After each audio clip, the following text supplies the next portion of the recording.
दूसरी बात में मैं म्यूट करके करूँगा।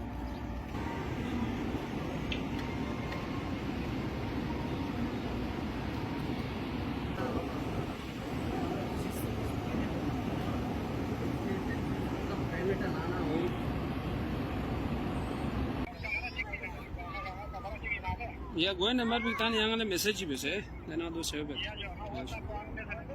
ठीक ठीक बेटू ठीक है शुक्रिया शुक्रिया।